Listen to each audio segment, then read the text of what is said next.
What's up, everybody? Welcome to Kinda Funny Games Daily for Tuesday, May 3rd, 2022. A Winter Wednesday on a Tuesday. I'm one of your hosts, Greg Miller, alongside Forbes 30 Under 30, a.k.a. the second best baby blues in San Francisco, a.k.a. the engaged one at Tim Geddes. Let Tim host, Greg. I love our commitment to the kind of funny bits that it's still Widow Wednesday on a Tuesday when Wit is not part of it. Hey, man, it's just the best. We did it. We moved it. We made it happen. It's got to be that way. And I want you to know my dedication to you, Tim Geddes, because we've talked before. We don't do the show enough. We don't get to do enough things together, which I know sounds ridiculous, but it's true. We don't actually do a lot of content together. We just have to be in meetings all the time together. Gary Witta hit me up about 9:38 and was like, hey, my thing got done early. If you want, I can still come on, but I totally understand if you're committed. And I'm like, we are committed. We are committed to Tim Geddes being here. Because Tim's having a hell of a week. Kicked it off with Monday, had a great episode of Blessing. Lots of Square Enix stuff to talk about. Now you're here, lots of other stuff to talk about. But how are you, Tim? What is happening in the core of your soul? Oh, I'm really good. There's a lot of great stuff, and including the fact that I got to see Doctor Strange in the Multiverse of Madness last night. We got to go to a screener. And now we're going to go full spoilers. Full spoilers? No, definitely would never do that to you guys. But a spoiler-free review is going up later today on the Kinda Funny Screencast, so that's exciting. But that's not all. I know I'm jumping ahead a little bit, but I just want to say it. I got to interview Reggie with you guys. The one and only Reggie came to the Kinda Funny Gamescast. We hung out, we talked. He put out a book. It was a fantastic interview. Everyone's being so nice to me today. This is like I haven't had a moment like this in a while, Greg, where I woke up and my Twitter was blowing up. And I was just like, what's going on? Like, I hope this isn't a bad thing. And it wasn't bad at all. So many people like saying such nice things to me about like Maniac Pixel hit me up on Twitter and said, from let Tim host on the Daily Fix to interviewing Reggie, I'm so proud of you, man. And I'm getting so many messages like that. The comments on the YouTube video are all saying things like that. It's just cool, man. Like, we do cool stuff here, and then every once in a while, it allows us to do even more cool shit that is just mind-blowing. That, like, from where we were to where we are now, and like, I don't know, man. So thankful to all of you out there. Thank you guys for listening and making this all happen, because it is a very, very, very blessed life. It is a blessed life, Tim. We can't say that enough. So thank you all for making that happen on Patreon by watching, subscriptions, just by, just listening wherever you are. Yeah, we can't thank you enough for what you allow Kinda Funny to do and what it will continue to do, because goddamn, one day you're going to see the studio. And holy shit. Yep. Still a ways out. Yep. Well, that day's not now, and it's not soon, but it's coming. Don't worry about it. COVID, lousy COVID. In fact, speaking of COVID and lousy supply chain issues, Nintendo isn't going to be selling as many Switches as they thought. The Prince of Persia remake isn't dead, but it isn't in good shape, and we now know how successful Tomb Raider has been. We're going to talk about all this and more, because this is Kinda Funny Games Daily. Each and every weekday on a variety of platforms, we run you through the nerdy video game news you need to know about. If you like that, be part of the show. Patreon.com/KindaFunnyGames. Over on Patreon.com/KindaFunnyGames, you can write it with your questions, comments, concerns about the day's news. Of course, you can get the show ad-free. You can get it with the exclusive post-show we do each and every weekday. And normally, you can watch us record things like the Gamescast, P.S. I Love You XOXO, the Xcast live, long before they ever go up anywhere else. But if you have no bucks to toss our way, it's no big deal. There are plenty of free ways to support Kinda Funny.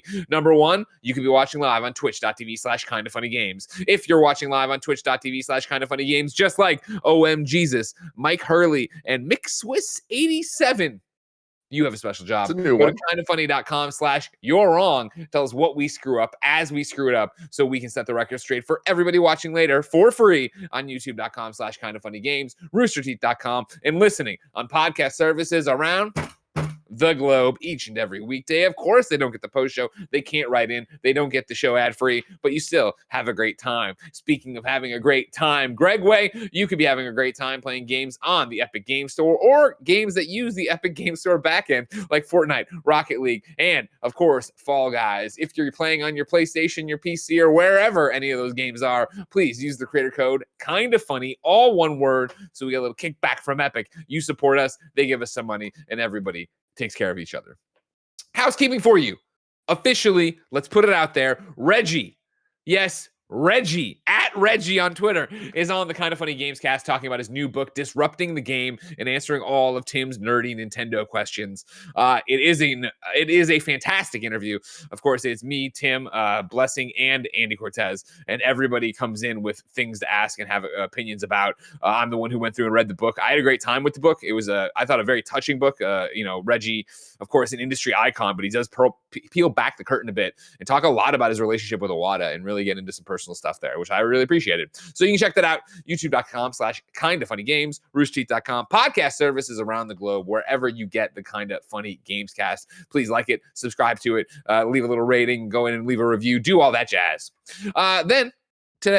Later today, we have a spoiler-free review of Doctor Strange and the Multiverse of Madness on youtube.com/kindafunny and on podcast services around the globe when you search for the Kinda Funny Screencast. That will be great. Who's on that one, Tim? That is going to be me, Kevin, Joey, and Matt Rohrbeck, our little Canadian maple leaf up there. Our little Canadian maple leaf. I wonder how he feels about that one. Thank you to our other friends, the Patreon producers, Anonymous and Fargo Brady. Today we're brought to you by ExpressVPN, Chime, and Babbel, but we'll tell you about that later. For now, let's begin the show with what is and forever will be. I just went through puberty. And what forever will be. The Roper Report.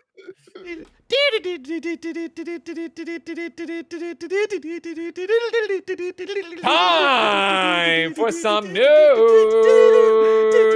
5 items on the Roper Report. A baker's dozen.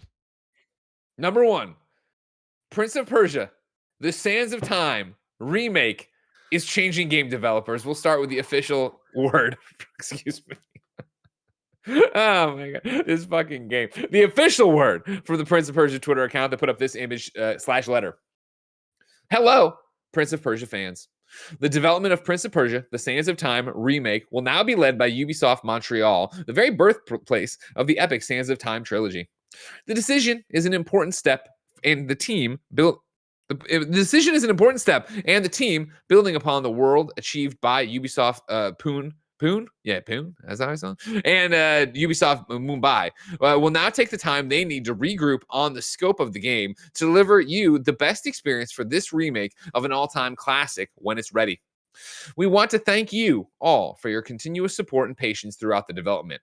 Rest assured that we will update you on the progress in the future. This is Ubisoft starting work on this game with Mumbai, going down that path and then being like, no, that's not how it happened. Rewinding back to here. Now we're trying a different path through the obstacle course, Greg. I think only good news can come from this at the end of the day. I think that this is a very, very sad story. I wish it wasn't the case. I wish this game was already out and already amazing, but developing games is hard. Yep. And I think that what we see here is a group that really tried their best. They put this in the hands of a team that was inexperienced and not ready for this, but I think it's kind of cool that they gave him that chance to try, right? Like, that sucks for us as gamers and consumers that want to play this, but I do think that it's cool that they let them try this long to get this right. And they're clearly hitting a point that it's not working out for them now, so they're moving it over to Montreal, which gives me hope of like, okay, cool, maybe now there's a chance this game actually comes out in the next 2 years and is actually good.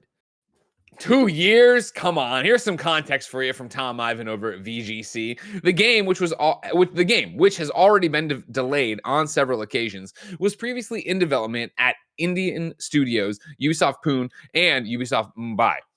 Prince of Persia, The Sands of Time remake has been in development for 2.5 years when it was announced in September 2020. Following a negative reaction to the game's reveal trailer, its director said Ubisoft had chosen to give the remake, quote, a unique visual treatment to make it stand out from other titles. Prince of Persia, The Sands of Time remake was originally planned to release in January 2021, but it has suffered multiple delays. It was most recently scheduled to release during Ubisoft's current fiscal year, which ends March 31st, 2023, but today's announcement suggests that may no longer be the case. Ubisoft Montpellier is reportedly working on an unannounced 2.5D Prince of Persia game, which is said to take inspiration from Moon Studios' Ori series. Okay, first off, fuck all the bad news. How did I not hear about that? Thank you, Tim. I was like, are we burying the lead? When did I didn't remember ever hearing about this. Oh my God. That sounds like a dream come true for me. That sounds incredible. I don't know that development team, but a 2.5D Prince of Persia with Ori influence? Yes, please. That sounds fantastic. But now going back to the other thing, I still don't think what I'm saying about 2 years is that crazy. This is a remake of a fairly short game, all things considered. And it seems like from what we've seen, the biggest issues are more graphical, but like this is far along in development already, and this was years ago. So Tim, I don't think it's that. They've been working on it since 2018. And they're today throwing in the towel on it. I imagine you're just starting from scratch to some degree.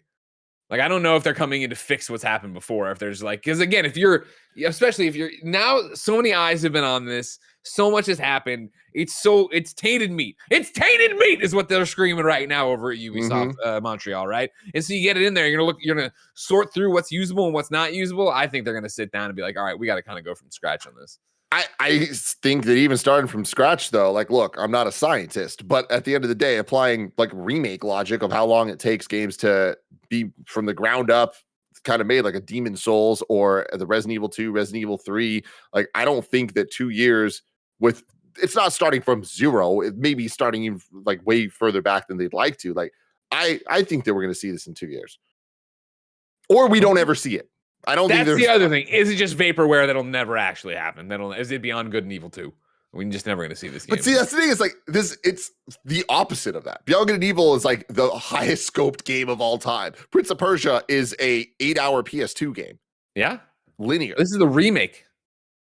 Yeah, get in there, get nuts, add new stuff. I'm sure Ubisoft's trying to get me to buy some Helix credits for it. They're probably putting a nice open world map on there, so a whole bunch of different things. Maybe there's some user-generated content for me to go do. A lot of bloat that you got to grind through. And, I'm gonna go fight a god for no reason. This sounds great. Yeah. Tim, while I'm here, while we're in this Ubisoft talking about Prince of Persia stuff, let's go to xfire.com, where March 21st, 2022, Tom Henderson filed this. Exclusive. Ubisoft planning massive game showcase details. This is one that got linked to over here. Oh, Control F 2.5D. There we go.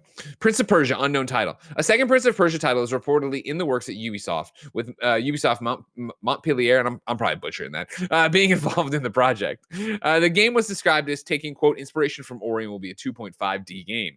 Additional details on the title were slim, but I hope to be able to reveal more shortly. Nonetheless, it does seem that Ubisoft is actively working on a second Prince of Persia title. So not more there. Basically, the one line we already had was it, but makes sense that we missed it if it was another thing about just Ubisoft in general or whatever.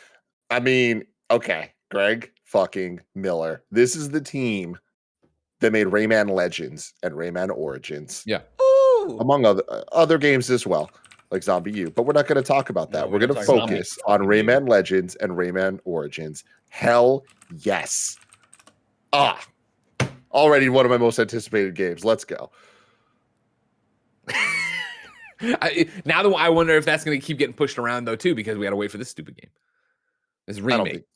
Maybe the remake will be stupid now. I'm with you. I love Prince of Persia. You know, Prince of Persia is the game that made me stop taking piano lessons. Like, I want this to be great. I want it now.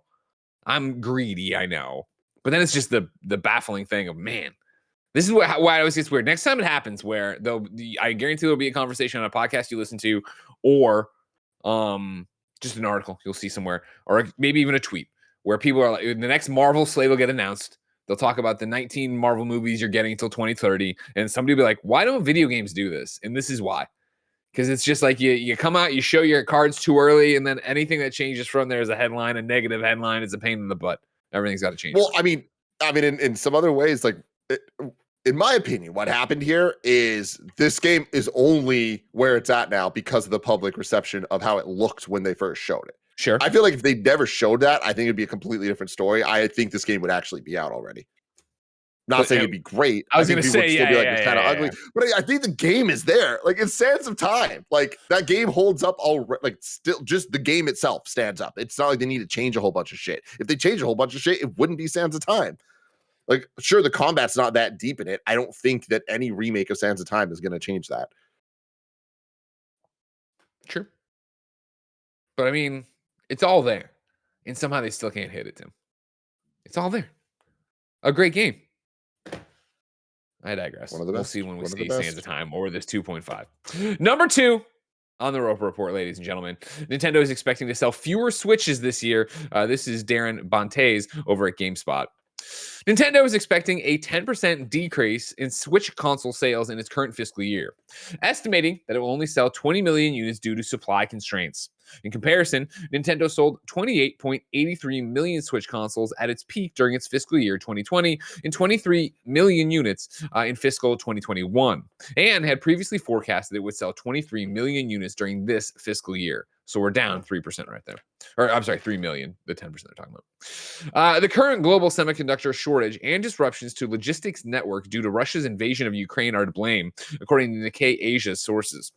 The global chip shortage has made it difficult to procure microcontrollers and other products for its 3 Switch models, while a coronavirus outbreak in China, where the Switch is manufactured, has further amplified the supply chain issues. Nikkei's sources claim that if the Shanghai lockdown continues, Nintendo could see Switch sales fall below the 20 million mark. To make up for the potential shortfall, Nintendo plans to sell more software, as it has a number of big games arriving later this year. Splatoon 3 and Pokemon Scarlet and Violet are expected to be top sellers for the company, and Mario Strikers Battle League is scheduled for summer release as well. Quote, the lineup will be at an all-time high level, a Japanese securities analyst told Nikkei. The company's latest first-party game is Nintendo Switch Sports, a collection of athletic mini-games that might make you break a sweat and something expensive. Nintendo also online services that are rumored to be expanding soon with Game Boy Advance, because it's your TV. There's a whole bunch of streamers already breaking their TV playing Nintendo Switch sports game. With Game Boy Advance games rumored to join its library of virtual retro consoles. As for the rest of the world, Intel expects the chip shortage to last until 2024, as the equipment needed to manufacture products is now also facing supply problems. What a shitty timeline to live in, Tim. Yeah, it sucks, man. And yeah, these are the news stories. This is what's going to happen. This is just the way of the world right now. I will say, at least it's not as dire as the headline might lead you to believe. There is the thing of it may fall below the 20 million mark, but if it hits that 20 million mark, that's 3 million less than they had planned. Which, sure, of course, they want to hit the 23, not 20, but like that's not the end of the world. And it sounds like they're going to be making the money back in other ways with the software lineup, and it just is what it is. This whole thing is, it's always hard to be here, especially as we all sit and live through a pandemic and going, woe is me, Nintendo. You know what I mean? You're going to make 10% less Switches and 10% less revenue. It's not like you're not going to be able to get Switches. It's not like it's grinding to a halt stuff. But what it does, Tim, point me to is a conversation I believe we had recently on PS I Love You XOXO. Barrett Courtney on the ones and twos. I'm correct about this, right? Which was, did we see, it was a conversation from the audience, did we see the PS5 generation lasting longer because of all this stuff? Do you want to take that to Nintendo? Do you think the Switch's life cycle lasts longer because of the fact that obviously they're making fewer, there's still more juice to get out of this Apple, let alone the fact that if you even want to start working on the next one, the next Switch number 2, you're still going to have all these different problems to worry about? Yeah, I actually don't think that the pandemic is going to lengthen the Switch's life cycle. I think that that's kind of part of the plan by design anyways. Like I am firmly in the camp that I think that they're going to make the Switch last way longer than we've ever had a Nintendo console last before. And I think that when they put out the next one, it is going to be the most crossover between generations that we've ever seen Nintendo do, where it is going to be games. There will be games that are exclusive to the new one, but I think there's going to be a big focus on backwards compatibility with the old library, and like not even just backwards compatibility, but kind of like cross-gen release type shit. But in an even simpler way than even Xbox, where I just think it's just the game's just gonna be the one game. It's just a Nintendo Switch game, and gotcha.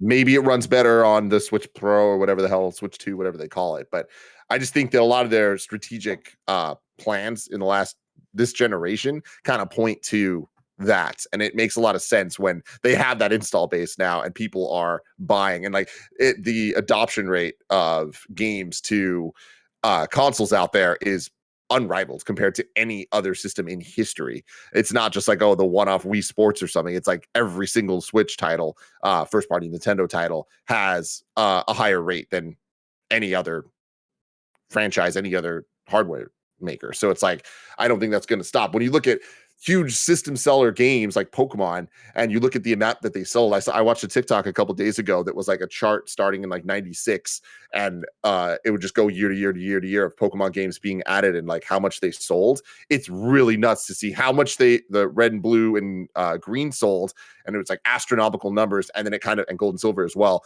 Then it kind of goes down. There's still crazy numbers, but it's like making its way up. Once you get to the Switch generation, every Pokemon release is just like going off the damn charts, like flying crazy. And we get the Nintendo financial numbers every year, and the top 10 highest selling Switch games, like those numbers are getting astronomically high for Animal Crossing and Mario Kart. But then you got to look at it, the amount of Pokemon that are in that top 10. By the time the Switch's generation's over, I wouldn't be surprised if there are like 5+ Pokemon games in that top 10. And that top 10 isn't just any top 10. It is one of the most ridiculous top 10 Mario lists Kart, of baby. all time. Animal Crossing, baby. Yeah, man. Yeah, all of them. So with 2 Pokemon games coming out this year and having Legends already out, like they're going to have a fantastic year financially. And then, this article mentions Nintendo Switch Sports. Blessing reviewed it, Gamescast, and I shouldn't say reviewed it. Online wasn't on. He gave impressions, so he hasn't played the final thing at the time or whatever. What do you think that's going to do in terms of sales? You think that's going to end up like getting in there and actually making waves and being attached to this, or is it one of those things that's too middling right now? Because scores are whatever for it, but it's also nobody cares because it's sports. Yeah, we talked about this a little bit yesterday, but the Switch Sports is in an interesting place where I think that they're less focusing on getting good reviews and getting into those core gamer hands. And it's entirely trying to capture that audience that they had back on the Wii, that a lot of them did buy Switches, right? How much are they using those Switches, though? I think that's the bigger question, is after that initial 2017 playing Mario Kart and then Smash Bros. And all that stuff, like how can they kind of get another high attach rate product out there? And I think Switch Sports is a good one for that, specifically because I think they're going to target more, I was saying yesterday, like the cosmopolitan audience than the IGN audience, right? Like I imagine Nintendo's reaching out to kind of bizarre places for their marketing. And I was saying, because at the end of the day, reviews are just marketing. Like they're not doing it out of goodwill of their hearts to have their products critiqued, right? So I think that with that, we're in a different place than we were before. But I would have bet against, and we all would have bet against, Ring Fit Adventure when they first announced that. We're like, okay, good for you guys trying to capture that Wii Sports audience. That ain't gonna work. And then look, it fucking worked. So I think Nintendo's proven time and time again that when core gamers look at some of the more like light content, fitness, sports based stuff, we're like, that's not gonna work. That was lightning in a bottle back in 2006. And time after time, they're like, nope, they got the stuff. So I wouldn't be surprised. Okay. Ladies and gentlemen, I wouldn't be surprised if you went to patreon.com/kindafunnygames. Over there, you can write in to be part of the show. You can get the post show we do each and every weekday. And of course, you can get the show ad free and support us. But guess what, Jack?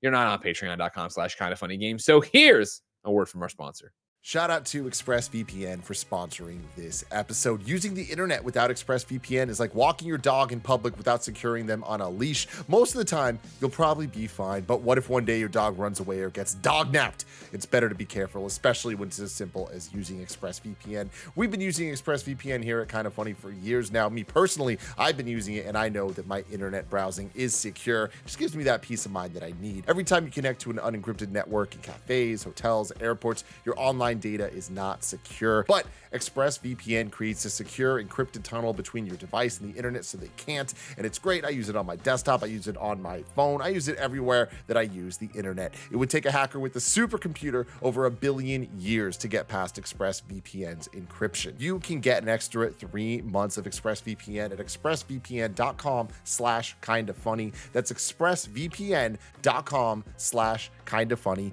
expressvpn.com/kindafunny. Shout out to Chime for sponsoring this episode. No one likes waiting on a paycheck, especially when you've got bills due. Good thing there's Chime. Now you can get your paycheck up to 2 days early with direct deposit. That's up to 2 more days to save, pay bills, and generally just feel good about your money situation. But Chime is more than just about getting paid early. It's also an award-winning mobile app, checking account, debit card, and optional savings account. So What are you waiting for? Hopefully not your paycheck. You can get started with Chime today. Applying for a free account takes less than 2 minutes. You can get started at chime.com/kfgames. That's chime.com/kfgames, chime.com/kfgames. Banking services and debit card provided by the Bancorp Bank or Stride Bank NA, members FDIC. Early access to direct deposit funds depends on payer. Shout out to Babbel for sponsoring this episode. For most of us, learning a second language in high school or college wasn't exactly a high point in our academic careers. Definitely not me. I took Spanish, didn't do well in it the first time, did okay the second time. You know what?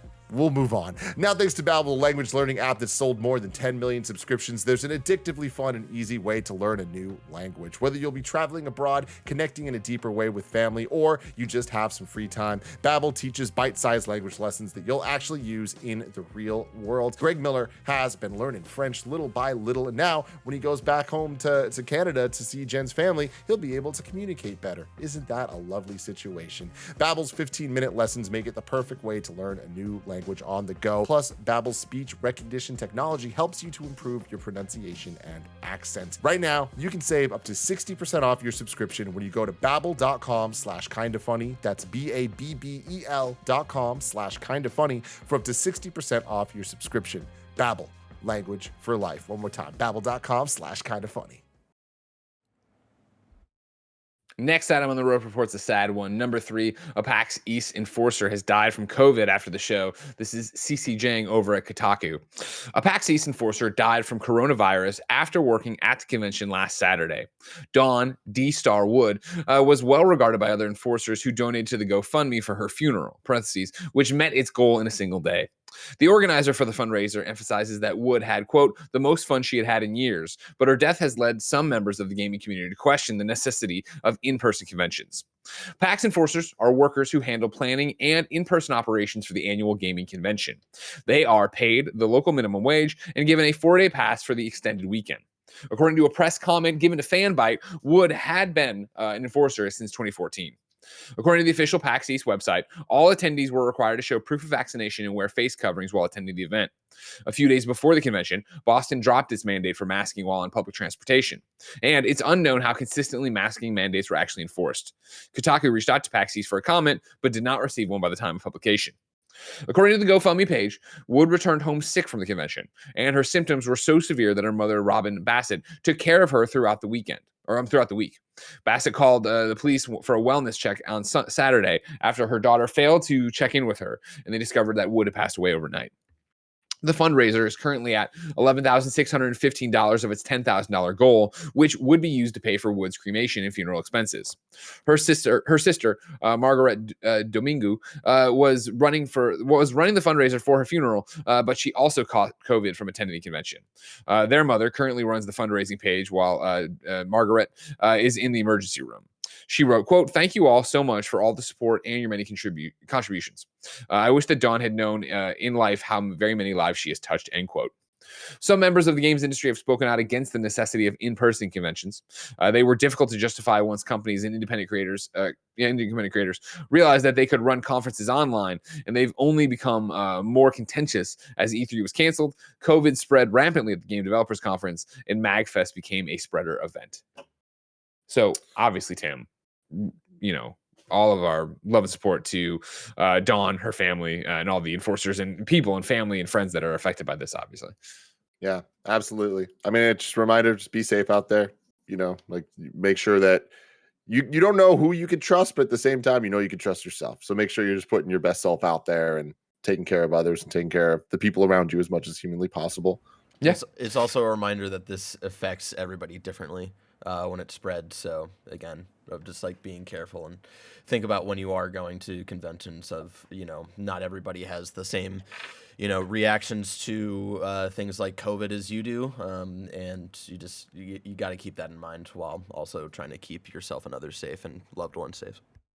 Yeah. And this is, you know, the new normal, which is fucked up to say and think about, but it's true of like anywhere you go now is a risk, and you have to weigh those and take every precaution you can, but also understand that you're at the mercy of everybody else around you and what they did. And then, how people are going to react to it. And this is going to go on, and, you know, different immune systems and, immunocompromised diseases and things like that, or immune systems. Like there's so much to weigh right now, just going to get a cup of coffee. But yeah, obviously, as the convention season ramps up and PAX continues to roll on, and PAX West is coming up, obviously, and Comic-Con, so on and so forth. Everybody take care of each other. Make sure you're boosted. Make sure you're vaccinated. Make sure you're taking every precaution you can. But this is a stark and cold reminder, of course, that the pandemic is not over. As much as we want it to be, as much as it might seem like it at times when you look around a restaurant and you're all chilling out. Just be careful and take care of everything. Yesterday, Tim, there was news, of course, that Square Enix was getting rid of a whole bunch of studios, right? Square Enix Montreal, Square Enix Montreal, Eidos Montreal, and then Crystal Dynamics. In part of that, we now know how Tomb Raider has sold over time. We're going to go to IGN, where George Yang will report, but Barrett will show us the little graphic. Square Enix's decision to sell a trove of franchises and studios to Embracer Group has yielded some interesting info, including the lifetime sales of the Tomb Raider franchise. Following Embracer Group's agreement to purchase Eidos Montreal, Square Enix Montreal, and Crystal Dynamics from Square Enix, the company shared a timeline of the Tomb Raider franchise. According to the timeline, Tomb Raider has sold 88 million units since its inception in 1996, with 38 million of the lifetime sales coming from the reboot trilogy alone, which includes Tomb Raider 2013, Rise of the Tomb Raider, and Shadow of the Tomb Raider. Additionally, the franchise saw more than 53 million paid mobile downloads from entries such as Lara Croft Relic Run and Lara Croft Go. Tim, as we look at this together now and can talk about it, surprising to you in any respect? No, not really. I think this kind of adds up to about what I would expect. There's been a lot of entries in this franchise, so 88 million sounds about right. 38 million being from the reboot. That makes sense with the amount of those consoles in the wild and the interest of video games at those points in time. I think that number could have been higher if it wasn't, if Rise of the Tomb Raider wasn't exclusive to Xbox. But I think that these numbers are pretty telling that the reboot trilogy was not a flop by any means. They definitely performed very well. For sure. And they're great games. And that's the thing, I think that has been I heard you and Blessing talk about this. I listened to Games Daily yesterday. And you talked about, the fact that, the exclusivity for Rise of the Tomb Raider kind of took the wind out of the sails of Tomb Raider, and it was on the wrong platform because obviously PlayStation fans are more attuned and ready to buy, and they know what they have when they're looking for a narrative adventure, right? Third party or a third person narrative adventure, something like that, than an Xbox necessarily. And that's true. And then I also think it's just such a sad state of affairs for how they treated this reboot trilogy. Because I think that 2013 Tomb Raider was so good and so special and so different from what we knew for Tomb Raider. And then to step on the rake with Rise of the Tomb Raider and get in the way of your momentum and screw that up and piss off a PlayStation audience and make a game, how it always is, feel old by the time you get it over there. All right. And then for Shadow of the Tomb Raider to be this one that was Crystal, but it wasn't Crystal, right? That was the one that was being worked on by Eidos Montreal, right? And that was leaked on the subway, and that, Crystal Dynamics was working on Avengers at the time. And so then you get this Shadow of the Tomb Raider, which I don't think lived up to the expectations set by Tomb Raider and Rise of the Tomb Raider, and neither did most critics. And then you find out that it was delayed for Avenger, like that it got shifted because of Avengers, and then Avengers is what it is. Like, Crystal Dynamics needs a win. You know what I mean? Like, you hope they get that out of Embracer Group. I had a lot of conversations yesterday, not on camera about this, just with friends and colleagues talking about it, where it's like, the hope here is that, cool, you're no longer under Square Enix, who every time anybody put out a fucking video game, they would be like, or any Western studio put out a video game, didn't meet expectations. Well, it's like, well, what the fuck were your expectations for this game? Why were they so astronomical? Yada, yada, yada. You're out from underneath them. Maybe you get a chance to thrive. But like, when IO Interactive left and Square was like, you can take Hitman with you, it wouldn't be Hitman without you guys. There was such an excitement and energy to that announcement where it's like, yeah, this is awesome. They're going to make really cool shit. And you don't see that right now with Embracer Group. And it is because Embracer Group, what is Embracer Group known for? They're known for just buying a shitload of fucking studios and just having them. They're not known for putting out amazing games yet. You hope that happens. You hope that changes. They're just known for buying and buying and buying. So it's like, until they start producing great games, what does this mean? Tim, it's hard to be excited that, okay, Crystal Dynamics isn't under Square, but now they're under another giant organization, and I don't know what they're looking for in terms of the return. Yeah, some of the comments I saw yesterday that were like kind of going against what I was saying was just like, Tim, like you're saying that Embracer Group doesn't put out games. Like they put out way more games than Microsoft did in the last couple of years and all this stuff. And it's like, yeah, quantity, quality. You guys understand what we're talking about here. Like Greg, you're totally nailing it. Where it's like they need to be putting out great games Bangers. at a pretty quick clip at this point. Where it's like they have so many teams and IP and all this stuff where it's like there has to be some level of strategy shown. This is what Blessing and I were talking about. Like I know that we got the Koch Media, whatever it is, thing during E3 last year, right?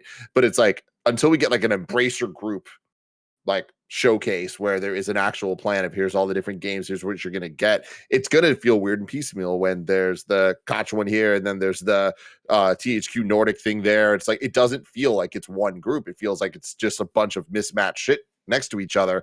And mismatched shit is fine when there's kind of big tentpole moments to tie it all together, that glue. But without that, it's kind of just a lot of noise. And I feel like that's where we're at right now with Embracer. It's a lot of noise, and that's not where I want Crystal Dynamics to be.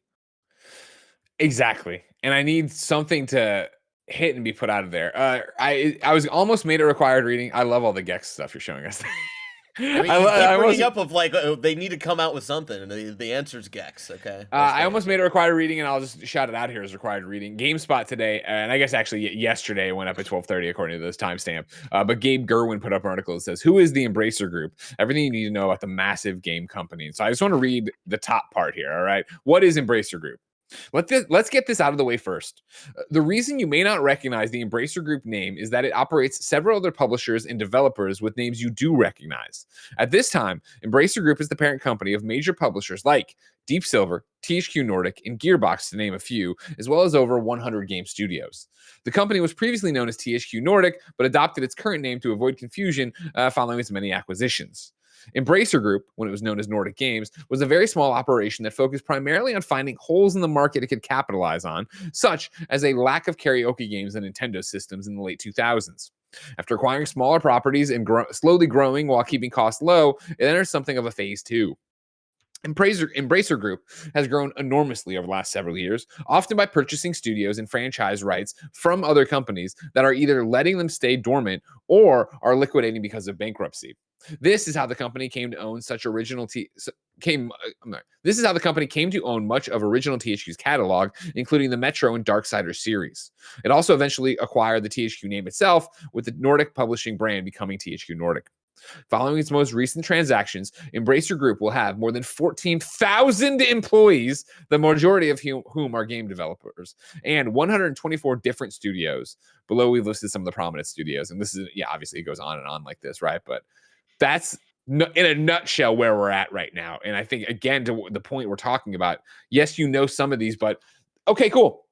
They bought they have Deep Silver. Great. Deep Silver, we're still waiting. Like, okay, what's the next? Okay, well, what are you going to do with? All right, cool. THQ Nordic, which is putting out all the remakes and stuff. Okay, cool. Gearbox, who they just got or whatever, right? They just got Gearbox. And so it's like, you can't really credit, like, Borderlands 3 was before then. Tiny Tina is after, but like, obviously they were already working on Tiny Tina. So it's like, what is the influence of this going to be? What do these look like when they're not just putting out Kingdoms of Amalur Re-Reckoning, when they're putting out SpongeBob Battle for Bikini Bottom Rehydrated, as Barrett's showing you right here, right? Like, what do the original games look like for this? And what is it like working for them? And what are the returns they want on them? There's so many questions I have about the Embracer Group that, we won't know for a while. We'll have to wait for them to get there and you see what happens.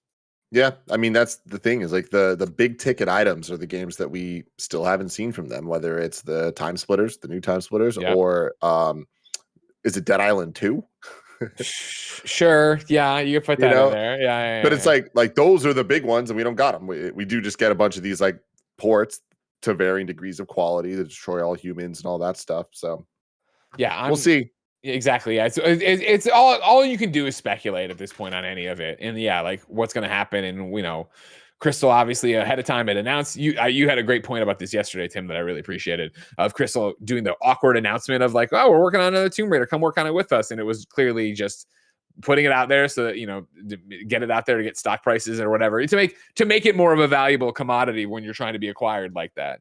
And then in the same way of like, is Square Enix just selling things off like this right now because they want to be sold off to PlayStation or whoever, as the rumors have been lately?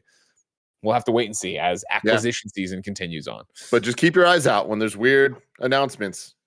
There's probably a paper trail leading to something bigger.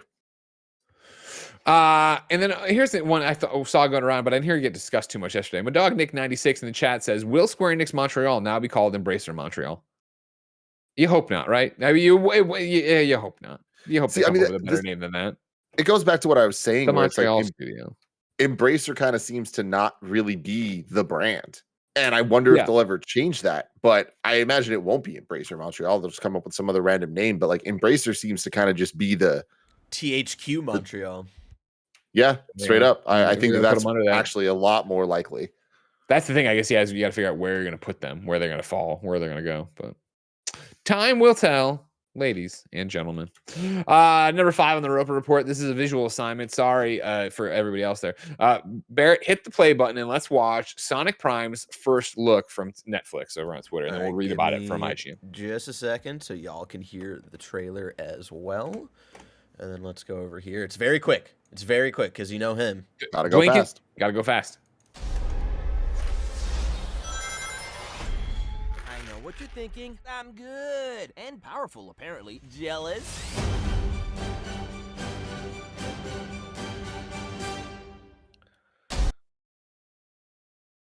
I mean, that looks like fucking dog shit. You kidding me? What are we doing? What are we doing?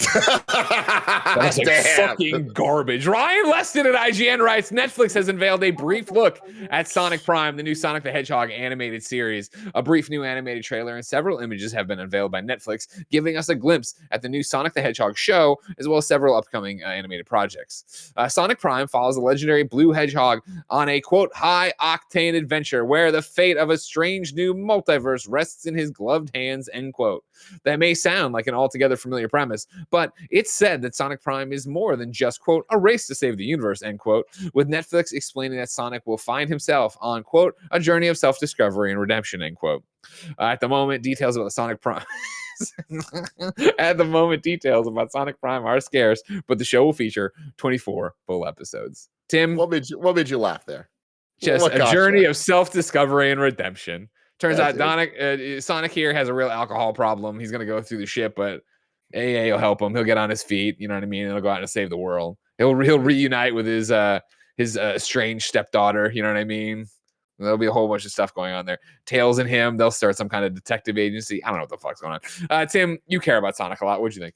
I do care about Sonic a lot. This is the Sonic stuff I care about the least. It kind of just seems like a hodgepodge of like the worst elements. Like I don't like the CG look. His feet there just seems like they're pulling from the classic design, but they're also pulling from the modern design. And it just kind of just seems like none of them add up. You even look at the logo treatment of it. Like it seems more like the modern type of vibe, whereas like the screenshot Barrett has here seems like they're going for the classic infinity symbol of him running quickly and all that stuff. I don't know. It's a kid show, and I feel like this is like the vibe of it is they're trying to target the kids. There's always been multiple Sonic cartoons, and every generation's had its Sonic, whether it was Sonic X or going back to the 90s. There was the two ones. There was Adventures of Sonic the Hedgehog, which was more Looney Tunes like, and then there was Sonic the Hedgehog, the Saturday morning cartoon, which was fucking awesome. And I think the more important thing that everybody needs to know is group is kickstarting a season 3 of that, and it looks fucking fantastic. They put out a trailer last week, and they had the original guy that did the theme song remake the theme song. It just looks so awesome. So as a Sonic fan, I can't be upset right now because we are actually living in the best time. Feasting. 2 great movies, and Sonic Mania exists. I'm like, all right, cool. We got Sonic Frontier coming out. Is that what it is? Frontier? I think sounds so. Right. Yeah. And I'm semi-hopeful for that. But this gives me more Sonic Forces vibes than anything, which is not great. Also, Roger Craig Smith, not the voice of Sonic in this one. We do not know who the new voice actor is yet. Do we? Yeah. Apparently, from reports, it's someone named Devin Christian Mack, which honestly, you know, give younger talent, the chance to be new characters. I love Roger Craig Smith. Did a great Batman in Batman Arkham Origins, but get some new voices in there. I wonder when Netflix is gonna cancel this and lay off the animators for this one. Pretty quick. Yeah. Pretty quick. I don't want to be Yeah. surprised. Yeah. We'll I call see. it. I said it looked like dog shit because I don't think it looks good. But it's also like I totally understand. This could look like the best fucking cartoon in the world, and I wasn't gonna watch it just because I'm. Well, not that's the thing is, it's a kids show. Go kids. Go enjoy Sonic. I hope everybody. Sonic. Maybe this will be Benjamin's Sonic. Maybe in 3 years from now, I'll be talking to Prince Futterbean, whatever that guy's name was, the voice actor for fucking Sonic, the new voice actor. What? He's got 3 names. Jonathan Taylor Thomas. Who's doing the fucking name? Prince Futterbean. Why was that your? I don't know. It's what I grabbed. What's the fucking name? I Barrett? lost it. I'm not on the page anymore. Hold on. I got it for you. It is. I'm losing it. Devin Christian Mack. Close enough. Not close whatsoever. Devin Christian Mack. Maybe 3 years from now, Devin Christian Mack's on the show. Ben's all excited for it and stuff. We're having a great time. But like, go get him, cartoon people, whatever. I don't know. Well, Sonic. I mean, that's the thing is like I don't want it to just exist because it's an IP that needs to exist. And I feel like with some of the Netflix animation stuff, that has been the case. And especially with Sonic, it's like the cartoons are so hit or miss with the quality, but it's like in a weird, unexpected way. The last Sonic cartoon was Sonic Boom, and that was the worst Sonic game ever.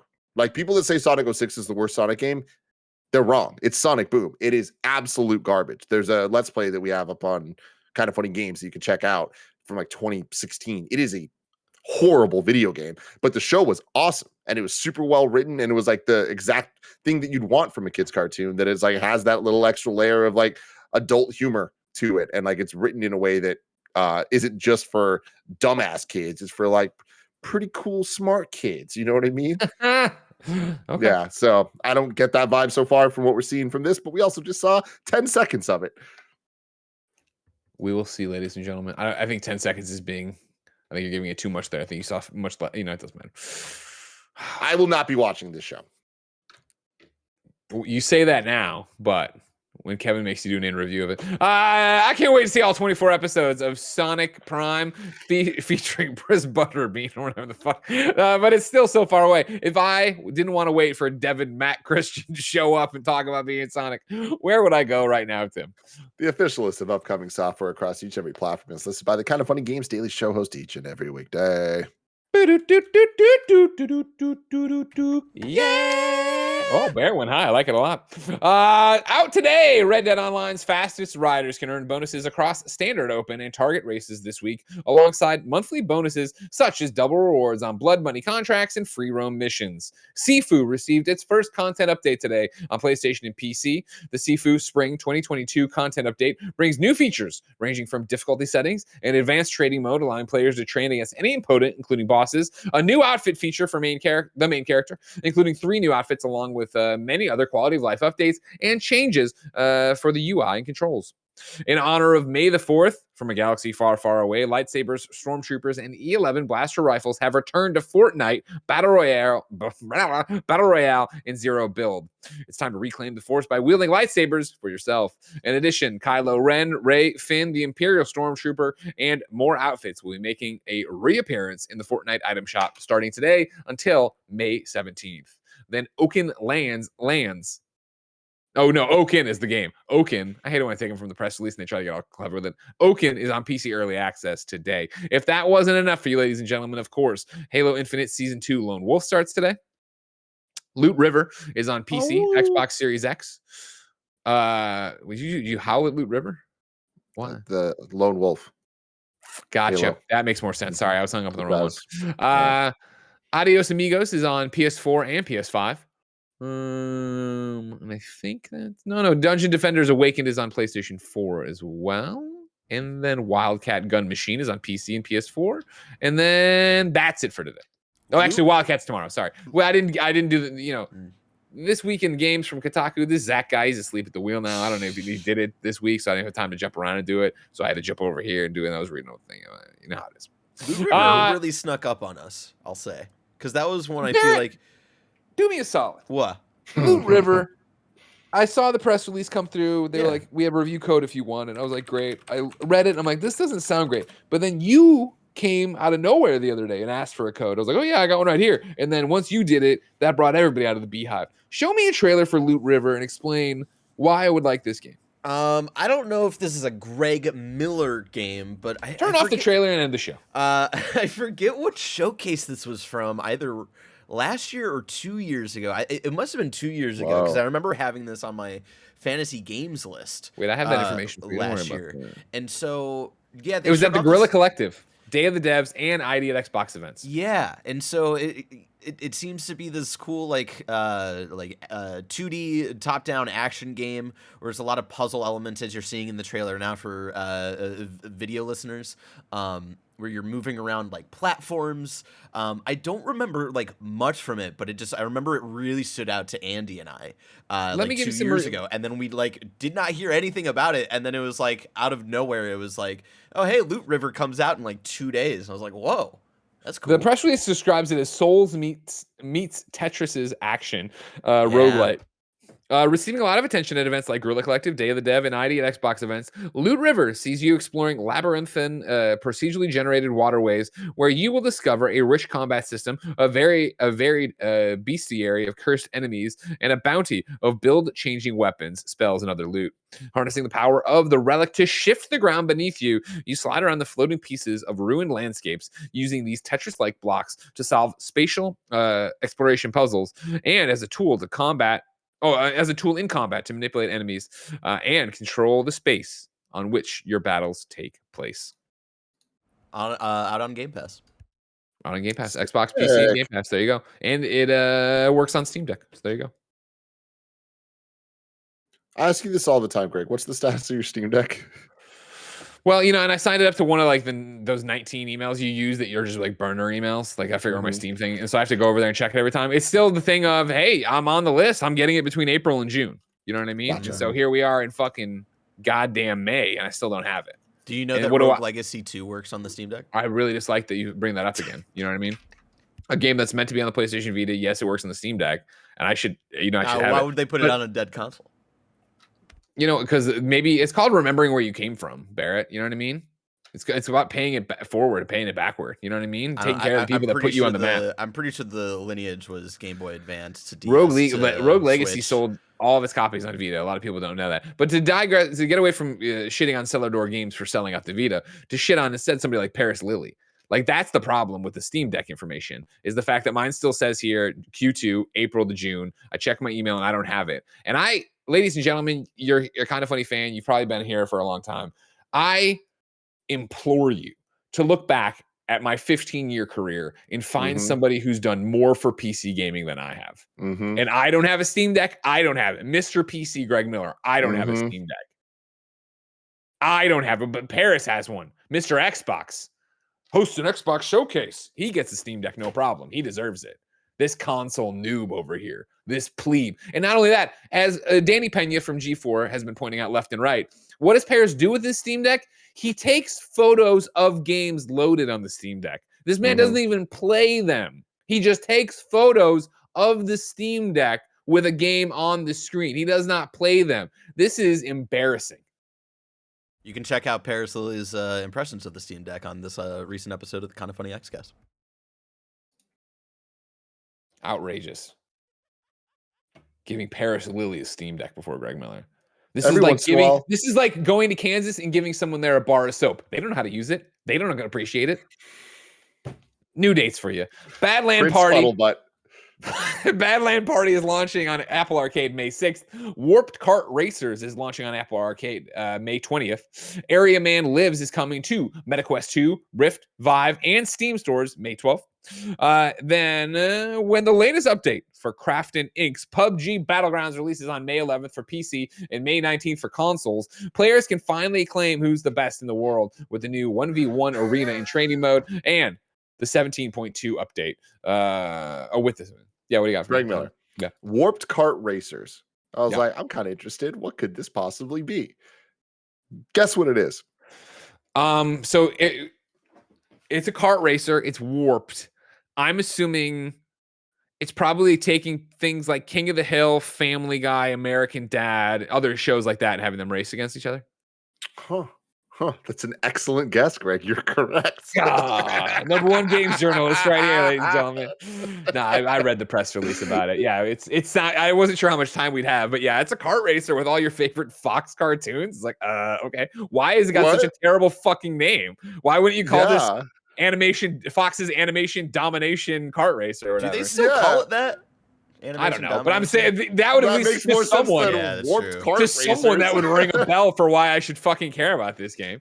Guy can't wait to race his Bobby Hill. But here in the chat, Gas Man says it. No Simpsons, no bye. I understand. You gotta have a hill to die on. Barrett, I don't know why, because you guys are nothing alike, but I love the idea of Bobby Hill being a Barrett variant out there. I love Bobby Hill, and if he's a variant in another multiverse situation, I would love that. That's my purse. I don't know you.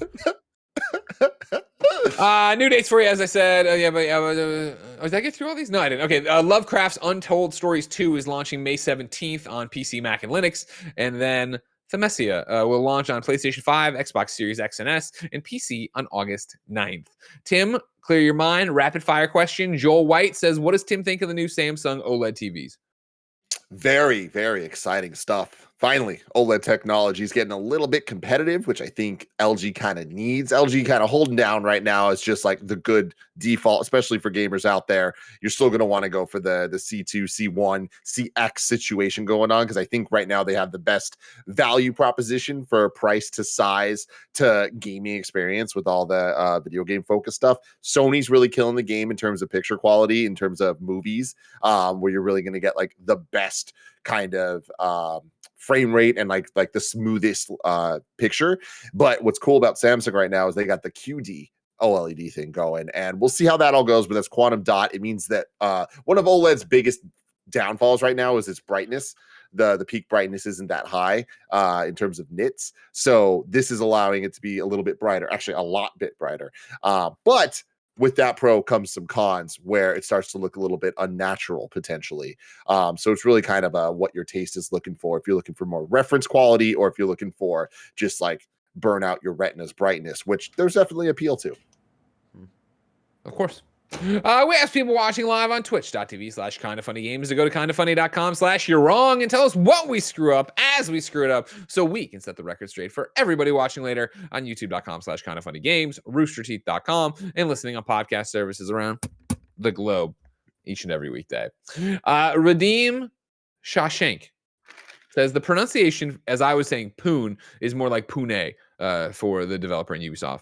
KDG says, for clarity, Rise of Tomb Raider was only a one-year timed exclusive that came to PlayStation 4 in 2016.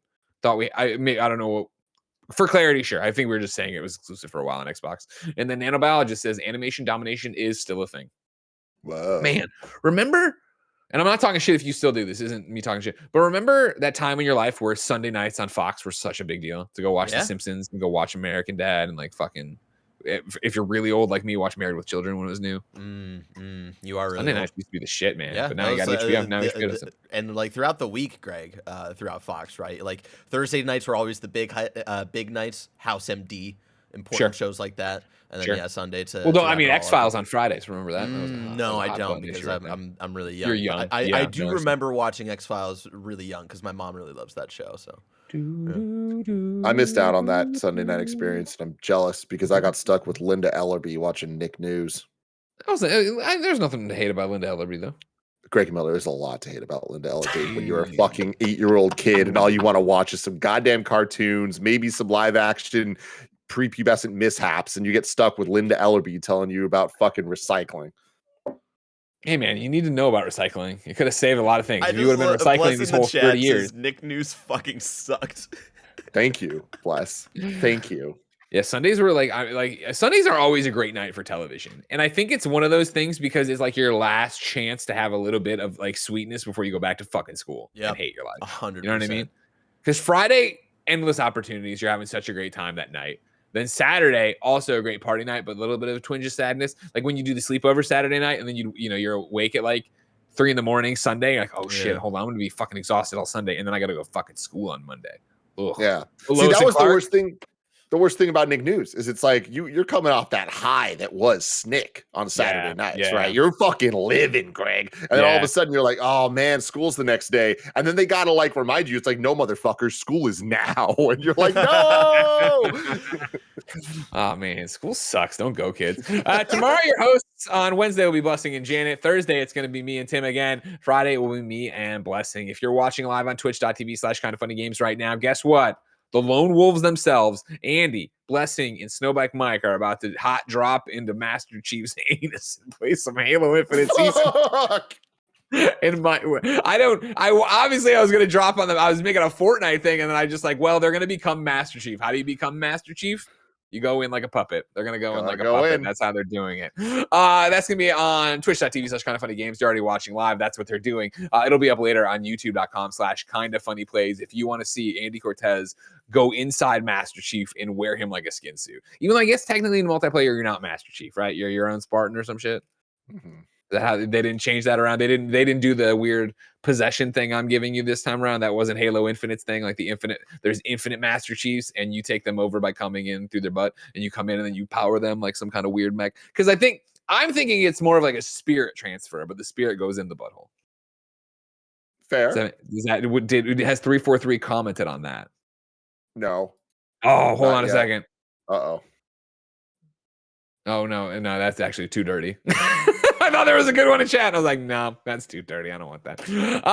Of course, if you want to come watch me and Tim do the post show, you can find it on patreon.com/kindafunnygames. Of course, on patreon.com/kindafunnygames, you can write in to be part of the show. You can get the show ad free, and you can just have a good time supporting us and watching things like the Gamescast, Xcast, and PS I Love You XOXO live as we record them. For now, though, we got that post show to do. So until next time, it's been our pleasure to serve you.